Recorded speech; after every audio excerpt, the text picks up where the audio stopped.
नमस्कार, आपका स्वागत है हिस्ट्री लर्निंग में। और मैं आशा करता हूं कि आप सब ठीक होंगे, स्वस्थ होंगे और अपनी पढ़ाई को कंटिन्यू कर रखा होगा आपने, और डेली अपनी मंजिल की तरफ एक कदम आप बढ़ाते होंगे।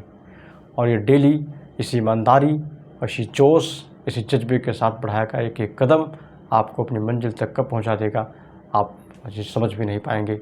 और एक दिन अब आप ये देखेंगे कि आपने जो अपने लिए एक रास्ता चुना था, आपने जो अपने लिए एक मंजिल गंतव्य चुना था, आप वहाँ पहुँच चुके हैं। और फिर आपको वो सुखद एहसास होगा। तब आपका जो जर्नी होगी, आपके जो रास्ते का सफ़र का जो कष्ट होगा, वो सब सुहावना लगेगा, वो सब कुछ अच्छा लगेगा। और ध्यान रखें इस चीज़ का कि आप कभी ये सोच करके कि आप बहुत तेज़ है पढ़ने में, आपका IQ बहुत ज़्यादा है, और या फिर कभी ये सोच करके कि आप तो बहुत समझने में बहुत लेट करते हैं, ये सोच करके कभी आप कॉम्प्लेक्स ना फील करें। क्योंकि ये आज जिस तरह से प्रतियोगिता का टाइम है, जिस तरह प्रतिस्पर्धा का समय है, वहाँ पर बहुत तेज़ वाला सफल होगा ये ज़रूरी नहीं है। ये बहुत स्लो या जिसकी समझ कम है वो सफल नहीं होगा, ये भी ज़रूरी नहीं है। आज ज़रूरत जिस बात की है वो सबसे ज़्यादा इस बात की ज़रूरत है कि आप कंसिस्टेंसी, ईमानदारी के साथ लगातार आप कितना एफ़र्ट करते हैं और सही डायरेक्शन में कितना आप काम करते हैं। अगर आप ईमानदारी से अपने लक्ष्य के प्रति आप सही दिशा में प्रतिदिन आप एक कदम आगे बढ़ते हैं तो यकीन मानिए एक दिन ऐसा होगा जब आप अपनी मंजिल पर पहुंच चुके होंगे। और कोई भी चुनौती या कोई भी चैलेंजेस आपके रास्ते में आ जाए, वो हो सकता है कुछ देर तक आपको उलझा के रख सके, लेकिन वो आपको अधिक दिनों तक बहुत रोक नहीं पाएगा। आपको आपकी मंजिल एक दिन ज़रूर मिलेगी। और आप इसके लिए ज़रूरी है आप मोटिवेटेड रहें, आप सकारात्मक रहें, अपने लक्ष्य के प्रति आप ईमानदार रहें और फोकस्ड रहें आपके प्रयास जो भी हैं। क्योंकि जब तक आपके प्रयास फोकस्ड नहीं होंगे तो आप ध्यान रखें, सफलता आपको मिलना तो बड़ी दूर की बात है, सफलता आपके पास फटकेगी भी नहीं, दूर दूर तक भी नहीं फटकेगी। इसलिए पहली ज़रूरत है आप अपने आप के प्रति ईमानदार रहें, अपने लक्ष्य के प्रति फोकस्ड रहें। और दूसरी चीज़, समय का सदुपयोग करें, क्योंकि टाइम बहुत बड़ी चीज़ होती है। और जब समय निकल जाता है तो इसके बाद फिर ये समझ लीजिए आपका सब कुछ खो गया है। और दुनिया में अगर सबसे कीमती, ये कीमती क्या कहें, समय की कीमत लगाना तो गलत है, सही नहीं होगा। क्योंकि समय वो चीज़ है जिसे मैं समझता हूँ अगर ईश्वर ने मानव को कोई सबसे बड़ी नियामत बख्शी है तो वो समय है, टाइम। और उससे बड़ी चीज़, उससे कीमती चीज़ कुछ भी नहीं है। अगर आपका समय एक बार खो गया तो फिर लौट कर नहीं आता है। आप चाहें तो पूरी दुनिया या पूरी दुनिया की दौलत आप उसके लिए देने को तैयार हों लगन, लेकिन आप एक मोमेंट, एक पल, एक क्षण भी वापस नहीं ला सकते हैं। इसलिए इतने महत्वपूर्ण चीज़ का, इतने अमूल्य चीज़ का आप व्यर्थ के कार्यों में खर्च ना करें। उसको आप उसे अपने जीवन को बेहतर बनाने और कुछ बेहतर करने के लिए उसका इस्तेमाल करें। क्योंकि जो समय को बर्बाद करता है एक दिन समय उसको बर्बाद कर देता है। वो कहावत है ना कि जिसने समय की कीमत है समझी, समय ने भी उसकी सदा लाज रखी। तो समय अगर आप उसकी कदर करेंगे तो यकीन मानिए समय आपकी भी कदर करेगा। तो इसी जोश और इसी जज्बे के साथ आप लगे रहें, डटे रहें, अपनी मंजिल की तरफ बढ़ते रहें और पढ़ते रहें और लिखते रहें, आप जरूर सफल होंगे। चलिए हम लोग बातचीत करते हैं। तो हम लोग यूरोपीय कंपनियों का आगमन पढ़ रहे थे, और यूरोपीय कंपनियों के आगमन के क्रम में हमने देखा था कि जो पहली शक्ति रहती है अर्थात पुर्तगाली, हमने पुर्तगालियों के बारे में डिटेल से, विस्तार से एक एक चीज़ कवर कर लिया था। और अब दूसरी शक्ति जो रहेगी, जो यूरोप से आ रही है, वो है डच, अर्थात थाईलैंड के निवासी या नीदरलैंड के निवासी हैं। और ये दूसरी सबसे महत्वपूर्ण शक्ति रहेगी और भारत में आने वाली दूसरी शक्ति रहेगी। तो आज हम डचों के बारे में विस्तार से पढ़ेंगे एक एक कर, और ये देखेंगे भारत में उनका क्या कौन कौन सी गतिविधियाँ रही हैं और कब कंपनी भारत में आई है और क्या क्या उनकी व्यापारिक कोठियाँ कहाँ कहाँ स्थापित हुई हैं। और फिर एक उनका हम एक सेगमेंट देखेंगे कि उनका इंडोनेशिया के क्षेत्र में विस्तार का क्या क्या क्रम रहा है और इंडोनेशिया में उनकी कौन कौन सी महत्वपूर्ण गतिविधियाँ रही हैं और किन किन वस्तुओं का वो व्यापार कर रहे हैं। चलिए हम लोग बातचीत करते हैं। तो एक चीज़ पहले आप ये ध्यान रखेंगे कि डच और हॉलैंड और नीदरलैंड ये तीनों एक ही हैं। अगर कभी डच की जगह हॉलैंड या फिर नीदरलैंड लिख कर आ जाए तो आप कन्फ्यूज नहीं होंगे। अगर कभी उसने क्रम लगा दिया और कह दिया कि पुर्तगालियों के बाद हॉलैंड, फिर अंग्रेज और फिर डेन, तो इस तरह से आप जो भी क्रम रहे, लेकिन सेकंड नंबर पर हमेशा आप डच को रखेंगे। और डच अगर ना भी ऑप्शन में हो तो हॉलैंड या नीदरलैंड होगा तो आप उसको चुनेंगे। यहाँ पर किसी प्रकार का कन्फ्यूजन नहीं होगा। चलिए हम लोग बातचीत करते हैं। ये देखिए, जो भारत आने वाला पहला डच यात्री है एक, वो 1583 में एक डच यात्री जॉन ह्यूंगेवा लिंकोटन आ रहा है। और 1583 में भारत में गोवा आया था, और जब गोवा से लौट करके वो हॉलैंड गया तो वहाँ पर उसने एक पुस्तक लिखी है। और उस पुस्तक का विषय वस्तु क्या है? उस पुस्तक का विषय वस्तु उसने जो पूर्वी देशों के साथ यात्राओं का उसका अनुभव था, अर्थात भारत और अन्य आसपास के जो पूर्वी देश हैं वहाँ का जो उसने जो कुछ उसको अनुभव मिला था उसने अपनी इस पुस्तक में कंपाइल करके अर्थात उसको संकलित कर दिया है। तो मुझे ऐसा लगता है कि कॉर्नेलियस हाउटमैन जो कि भारत आने वाला पहला डच नागरिक है और इसी के नेतृत्व में पहला दल भारत आ रहा है, मुझे लगता है ये उससे प्रभावित रहा होगा। उसकी किताब को उसने पढ़ा होगा और फिर पूर्वी देशों के साथ जो व्यापार और उनको जीतने का जो एक प्रेरणा है उससे मिली होगी कुछ ना कुछ उसको भी। तो आप इसके लिए बहुत परेशान नहीं होंगे, ये बहुत सारी पुस्तकों में नहीं दिया हुआ है। जॉन लिंकोटन नामक पहला डच यात्री है जो गोवा आ रहा है, अर्थात भारत आ रहा है। लेकिन भारत आने वाला पहला जो डच नागरिक रहेगा जिसके नेतृत्व में कंपनी भारत आएगी वो कॉर्नेलियस हाउटमैन रहेगा। तो कॉर्नेलियस हाउटमैन आप देखिए, ये 1595 के बीच, 1595 और 1601 के बीच में ये बार बार इंडोनेशिया के चक्कर लगा रहा है। इंडोनेशिया कहते 15 बार इसने यात्रा की है, 15 बार इंडोनेशिया की यात्रा कर चुका है। 1595 से 1601 के बीच में 15 बार यात्रा कर रहा है, लेकिन वो हर बार असफल हो जा रहा है। और वो चाहता क्या है? इंडोनेशिया में मसालों के व्यापार में अपनी भागीदारी चाहता है, मसालों के व्यापार पर एकाधिकार चाहता है। लेकिन इंडोनेशिया में उस समय एक बड़ी पावरफुल शक्ति अपने पैर जमाए हुए थी, उसका नाम था पुर्तगाली। लेकिन ये हर बार पुर्तगाली से पराजित होते थे या वो अपने जो उद्देश्य में सफल नहीं हो पा रहे थे।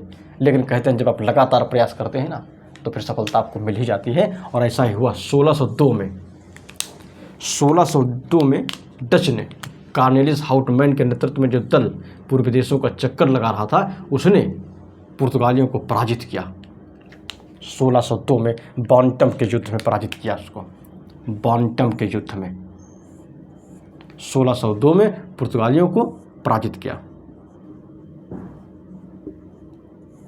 और जब पुर्तगालियों को पराजित किया तो इसका कॉन्फिडेंस, इनका जो विश्वास था वो बहुत बढ़ गया। और यहाँ पराजित करके जब वो हॉलैंड जा रहा है तो हॉलैंड में उसने क्या कहा कि जब मैं पुर्तगालियों को हरा सकता हूँ और वहाँ व्यापार कर सकता हूँ तो अगर सिस्टमेटिक तरीके से, नियोजित तरीके से, संगठित होकर के हम लोग पूर्वी देशों के साथ व्यापार करेंगे तब तो और बढ़िया हम लोग लाभ कमाएंगे। और कहते हैं उसकी बात हॉलैंड वासियों ने और वहाँ के राजा को समझ में आई और फिर 1602 में उसने ही एक कंपनी का गठन कर दिया और उसका क्या नाम था? Dutch east India company. Dutch east India company. तो डच ईस्ट इंडिया कंपनी की स्थापना कब हो रही है? 1602 में हो रही है। और इसका नाम क्या है? वेरिनिग्दे ओस्ट इंडिसे कंपनी। वेरिनिग्दे ओस्ट इंडिसे कंपनी। और इसे प्रारंभ में जो हॉलैंड की संसद या यूँ कहें जो हॉलैंड के राजा की जो अनुमति मिली है, 21 वर्ष की अनुमति मिली है। उसने कहा ठीक है, जाइए आप पूर्वी देशों के साथ 21 वर्ष तक आप व्यापार कर सकते हैं। 21 वर्ष के बाद अगर मुझे लगा इससे यूरोप को नुकसान हो रहा है और सॉरी इससे हॉलैंड को नुकसान हो रहा है, कोई फ़ायदा नहीं हो रहा है, तो वो उसको कंपनी को समाप्त कर देगा। तो 21 वर्षों की अनुमति लेकर के पूर्वी देशों के साथ व्यापार किए आ रहे हैं। तो और इस कंपनी में 17 प्रमुख लोगों का योगदान है। इनको हम भद्रजन 17 या जेंटलमैन 17 भी कहते हैं। तो अगर कभी ये क्वेश्चन पूछे कि किस कंपनी की स्थापना से जेंटलमैन 17 का संबंध है या भद्रजन 17 का संबंध है, तो आप हमेशा ध्यान रखें डच या हॉलैंड जो कंपनी थी, है ना, डच ईस्ट इंडिया कंपनी, उससे जुड़े हुए हैं। ये बहुत महत्वपूर्ण सवाल है, कई बार पूछा गया है कि जेंटलमैन 17 का संबंध किस कंपनी की स्थापना से है। और तो ये कंपनी जो है एक सहकारी कंपनी है। हमने बताया था कि पुर्तगाली कंपनी जो है वो पूर्ण रूप से राज्य की अर्थात सरकारी कंपनी है, और ये सहकारी कंपनी है। सहकारी का मतलब है कि इसमें सरकार का ही पैसा लगा हुआ है और निजी व्यापारियों का भी पैसा लगा हुआ है। और इसके बाद जो आएंगे अंग्रेज आएंगे वो पूर्ण रूप से निजी कंपनी रहेगी। तो ये चीज़ हमको ध्यान रखनी है। तो ये पहली जो सहकारी कंपनी है या डच ईस्ट इंडिया कंपनी का स्वरूप कैसा था, ये सहकारी कंपनी थी, अर्थात इसमें सरकार की या राजा की भी हिस्सेदारी थी और निजी व्यापारियों की भी हिस्सेदारी थी, और इसमें 17 प्रमुख निजी क्षेत्र के जो लोग लगे थे उनका योगदान था। और इसमें 17 लाख गिल्डर की पूंजी लगी थी, अर्थात जो गिल्डर है ये उस समय हॉलैंड की मुद्रा थी, और इसके जो निर्माण में कंपनी के 17 लाख गिल्डर की मुद्रा लगी थी। अब हम इसके विस्तार पर बातचीत करें तो जब हम डच ईस्ट इंडिया कंपनी के विस्तार की बातचीत करें, तो विस्तार के संदर्भ में हम लोग चर्चा करें तो दो बातें हमेशा ध्यान रखनी चाहिए। डचों की निगाह अर्थात डचों का विस्तार 2 क्षेत्रों में हो रहा है, एक तो भारत में और दूसरा इंडोनेशिया में। इंडोनेशिया में और भारत में हम एक साथ 2 पैरेलल ये विकास कर रहे हैं, 2 जगह पे इनका अधिकार हो रहा है। और भारत में ये चीज़ ये ध्यान रखना हमेशा है, भारत में डचों ने मुख्यतया कपड़ों के व्यापार पर जोर दिया है। भारत में मसालों के व्यापार पर नहीं। ये लाइन वेरी मोस्ट इम्पॉर्टेंट, इस लाइन, ये लाइन बहुत इम्पॉर्टेंट है। अब ये सवाल अगर पूछा जाएगा कि डचों को भारत में किस वस्तु के प्रमुख रूप से व्यापार का श्रेय दिया जाता है, तो आप कपड़ों का व्यापार मानेंगे। और कपड़ों का व्यापार में दोनों प्रकार के कपड़े, सूती भी कपड़ा है और ये रेशमी भी कपड़ा है। तो भारत में डचों का मुख्य जोर कपड़ों के व्यापार पर था। इसके अलावा मसाले भी थे, लिख सकते हैं, मसाले हैं, सोरा है, अफीम है, नील है, शीशा है, इन चीज़ों का भी व्यापार करते हैं, लेकिन मुख्यतः वो कपड़ों का ही व्यापार करते हैं। सोरा हमने बताया और अफीम ये इनको पश्चिम बंगाल से मिल जाता है, तब बंगाल से मिल रहा है, और नील इनको बिहार और बयाना से मिल जा रहा है। तो राजस्थान, बयाना का क्षेत्र है राजस्थान से। ये हम देखते हैं मुगल काल से ही जो राजस्थान का बयाना है वो अपने नील उत्पादन के लिए बहुत प्रसिद्ध है। तो ये इनको जो है नील राजस्थान से मिल जा रहा है और बिहार से। और अफीम ये जावा और चीन को निर्यात करते हैं। वेरी मोस्ट इम्पॉर्टेंट क्वेश्चन ये पूछता है कि चीन को अफीम का निर्यात करने वाली पहली कंपनी कौन थी, तो पहली शक्ति यूरोपीय वो डच हैं। इन्होंने चीन के साथ अफीम के व्यापार की शुरुआत करी है, अर्थात पहला निर्यात जो चीन अफीम का किया है उन्होंने जावा और चीन को किया है। तो चीन बहुत इंपॉर्टेंट है। ये कई बार ये सवाल पूछा गया, ऑब्जेक्टिव टाइप जब ऑप्शन रहा करता था तब कई बार पूछा गया है, और जितने स्टैंडर्ड एग्जाम हैं उन सब में सवाल बार बार पूछा जाता है, इसलिए इस चीज़ को हमेशा आप ध्यान रखेंगे। अब चूँकि 1602 में डचों ने पुर्तगालियों को हरा दिया था, अब पुर्तगाली इतनी आसानी से हार मानने वाले तो नहीं थे, तो फिर 1605 में देखिए एक बार फिर इनके बीच लड़ाई हो रही है। और 1605 में कहते हैं पुर्तगालियों ने जापान की मदद ली, क्योंकि जापान पुर्तगालियों का मित्र है। क्यों? क्योंकि पुर्तगालियों ने अपने विकास के क्रम में जापान के साथ व्यापार स्थापित किया था, वहाँ को तांबा और चांदी का जो है निर्यात करते थे। तो ये जो सेकेंड टाइम फिर वो युद्ध हो रहा है, इसको अम्बयाना का युद्ध कहते हैं। और अम्बयाना के युद्ध में डचों ने फिर एक बार कमाल कर दिया। इस बार क्या कमाल किया? डचों ने जो संयुक्त शक्ति थी अर्थात पुर्तगाली और जापान को उन्होंने पराजित कर दिया और डचों की जीत हुई। ये बहुत बड़ी घटना थी अपने आप में। जब डचों ने संयुक्त सेना को पराजित कर दिया, अब डचों का कॉन्फिडेंस जो था, उनका जो विश्वास था, वो 7वें आसमान पे हो गया। जब इस बार डचों की जीत ने डचों को एक बड़ी शक्ति के रूप में स्थापित कर दिया। अब पुर्तगालियों का सूर्य धीरे धीरे अस्त हो रहा था। और जब 1605 में अम्बयाना के युद्ध में डचों ने, ये अम्बयाना इंडोनेशिया में है, ध्यान रखेंगे आप, तो डचों ने जब संयुक्त शक्ति को पराजित किया, अब वो क्या कर रहे हैं? अब वो भारत की तरफ प्रयास कर रहे हैं और देखिए 1605 में ही, ये ध्यान रखें हम, 1605 में प्रथम डच व्यापारिक फैक्ट्री भारत में बन रही है। कहाँ बन रही है? ये प्रथम वादर हेग के नेतृत्व में बन रही है। ये कहाँ? मसूलीपट्टनम में स्थापित कर रहे हैं। तो भारत में डचों की प्रथम व्यापारिक फैक्ट्री तो मसूलीपट्टनम रहेगी, हमेशा ध्यान रखेंगे। और पुर्तगालियों की प्रथम व्यापारिक फैक्ट्री वो कोचीन थी, 1603 में बनी थी, उसको याद रखेंगे। सॉरी 1603 नहीं, 1503 रहेगा वो। हाँ, तो ये इस 1605 में इनकी प्रथम व्यापारिक फैक्ट्री स्थापित हो रही है मसूलीपट्टनम में। और इसके बाद हम देखते हैं कि 1619 के कहीं 1613 लिखा मिला हुआ है, तो इसको हमेशा ध्यान रखेंगे। 1619 या 1613 जो भी उसमें आए, लेकिन 13 को प्राथमिकता देंगे, हमेशा ध्यान रखेंगे। 1613 में उन्होंने क्या किया? जकार्ता, शायद इंडोनेशिया में जो जकार्ता शहर था, जकार्ता को पराजित किया और वहीं पर उन्होंने महान बेटेविया नगर की स्थापना की है। तो जकार्ता में महान बेटेविया नगर की स्थापना कौन कर रहा है? डच कर रहे हैं। ये बहुत इंपॉर्टेंट सवाल है कि महान बेटेविया नगर की स्थापना किसने की है, तो उसको हम ध्यान रखेंगे। महान बेटेविया नगर की स्थापना डचों ने की है। और कहाँ की है? जकार्ता अर्थात इंडोनेशिया में की है। और 1641 में डचों ने पुर्तगालियों से मलक्का छीन लिया, और मलक्का ये इंडोनेशिया का प्रवेश द्वार कहलाता था। अर्थात मलक्का जब डचों के नियंत्रण में आ गया तो फिर उनका जो इंडोनेशिया पर नियंत्रण था वो और भी सशक्त हो गया। और इसी क्रम में आगे फिर वो उनका देखिए आत्मविश्वास कितना बढ़ चुका है और कितनी बड़ी शक्ति बनते चले जा रहे हैं। 1653 में उन्होंने डचों ने श्रीलंका विजय किया, अर्थात अब वो अपने समय की सबसे बड़ी समुद्री शक्ति बन चुके थे और पुर्तगालियों को करीब करीब सब पराजित कर चुके थे वो। तो ये चीज़ हम ध्यान रखेंगे। और इंडोनेशिया के साथ ये मुख्यतः मसालों का व्यापार करते थे। इस चीज़ को तो हमको बिल्कुल हमेशा याद रखना है। भारत में जब व्यापार की बात होगी तो मुख्यतः कपड़ों के व्यापार की बात होगी, और इंडोनेशिया में मसालों का व्यापार करते थे ये। तो ये हमने जो आज का महत्वपूर्ण घटनाक्रम था जो हमने देख लिया है। और नेक्स्ट वीडियो में हम डचों का भारत में विस्तार देखेंगे। भारत के पूर्वी तट पर और पश्चिमी तट पर इनके बहुत सारे व्यापारिक कारखाने लगते हैं और कई सारे व्यापारिक कारखानों की अपनी अपनी विशेषता रहती है। तो उन विशेषताओं के साथ नेक्स्ट वीडियो में हम डचों का भारत में विस्तार देखेंगे। चलिए एक बार हम फटाफट रिवीजन कर लेते हैं। 1583 में जॉन हिंगेवा लिंकोटन नामक एक डच यात्री गोवा आया था और उसने अपनी एक किताब पुस्तक लिखी है। उसमें उसने पूर्वी देशों की यात्राओं का विवरण दिया हुआ है। पूर्वी देशों की यात्राओं का विवरण लिखा हुआ है उसने।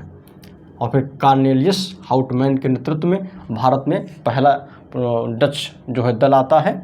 और इसके पहले हम देखते हैं कार्नेलियस हाउटमैन ने 1555 1601 में इंडोनेशिया की 15 बार यात्रा की, किंतु वो हर बार वहाँ जो अपने उद्देश्य में सफल ना रहा या सफल ना हो सका।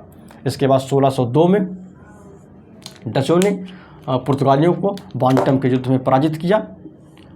और इस पराजय के बाद डच ईस्ट इंडिया कंपनी की 1602 में स्थापना हो गई, जिसका नाम वेरिनिगदे ईस्ट इंडिया कंपनी रखा गया। और डचों को प्रारंभिक समय में पूर्वी देशों के साथ व्यापार की अनुमति 21 वर्षों के लिए मिली हुई थी। ये चीज़ ध्यान रखेंगे। और डच जो कंपनी थी व्यापारिक कंपनी, उसमें 17 प्रमुख लोगों का योगदान था, जिनको हम भद्रजन 17 या जेंटलमैन 17 भी कहते हैं। जेंटलमैन 17 भी कहा जाता है। और जो डच व्यापारिक कंपनी थी उसका स्वरूप कैसा था? अर्थात वो सहकारी कंपनी थी। उसमें सरकारी भी शेयर था, अर्थात सरकार की भी हिस्सेदारी थी और निजी व्यापारियों की भी हिस्सेदारी थी। और डच जो व्यापारिक कंपनी थी उसके निर्माण में 17 लाख गिल्डर की पूंजी लगी थी। और डचों ने भारत में मुख्यतः कपड़ों के व्यापार को जोड़ दिया है और इंडोनेशिया में मुख्यतः, इसके इंडोनेशिया लिख दें, इंडोनेशिया में वो मसालों के व्यापार पर उनका जोर था। तो इस चीज़ को हमेशा आप ध्यान रखेंगे। भारत में कपड़ों में सूती कपड़े, रेशमी कपड़े, दोनों प्रकार के कपड़ों का व्यापार करते हैं। और यहाँ पर सोरा, अफीम, नील, सीसा, इन सब चीज़ों का भी व्यापार करते हैं। तो सोरा और अफीम उनको बंगाल से मिल जाता है, नील उनको बिहार और राजस्थान से प्राप्त होता है, और अफीम और डच, जावा और चीन को निर्यात करते थे। इस चीज़ को हमें ध्यान रखना है। और फिर 1605 में इंडोनेशिया में अम्बयाना के युद्ध में डचों ने पुर्तगालियों और जापान की संयुक्त सेना को पराजित किया, और 1605 में ही भारत में प्रथम डच व्यापारिक फैक्ट्री की स्थापना होगी, और वो बादर हेग के नेतृत्व में स्थापना होती है। इसके बाद 1619 या फिर 1613 में जकार्ता के खंडारों में अर्थात जकार्ता को पराजित करके डचों ने महान बैटेविया नगर की स्थापना की, और 1641 में डचों ने पुर्तगालियों से मलक्का छीन लिया, और मलक्का इंडोनेशिया का प्रवेश द्वार कहलाता था। और फिर 1653 में डचों ने श्रीलंका को विजित किया, अर्थात डचों ने 1653 में श्रीलंका भी जीत लिया, और इस प्रकार अपनी इन तमाम विजयों से वो अपने समय की एक प्रमुख समुद्री शक्ति बनकर उभरे। आप इसको देखिए, क्वेश्चन सॉल्व करिए, बार बार रिवीजन करिए, नोट डाउन करिए, नोट्स बना लीजिए। कोई भी क्वेश्चन इससे बाहर नहीं होगा, और अगर कोई क्वेश्चन इससे बाहर रहता है तो मुझे कमेंट करिए, कमेंट सेक्शन में पूछिए, फिर मैं उसको देखूंगा। और हाँ, एक रिक्वेस्ट है छोटी सी, आप इसको लाइक करिए, सब्सक्राइब करिए, शेयर करिए, ताकि दूसरे लोगों को अब इसका प्रॉफिट हो सके या इस चैनल से जो भी लाभ होता है वो हो सके। Thank you.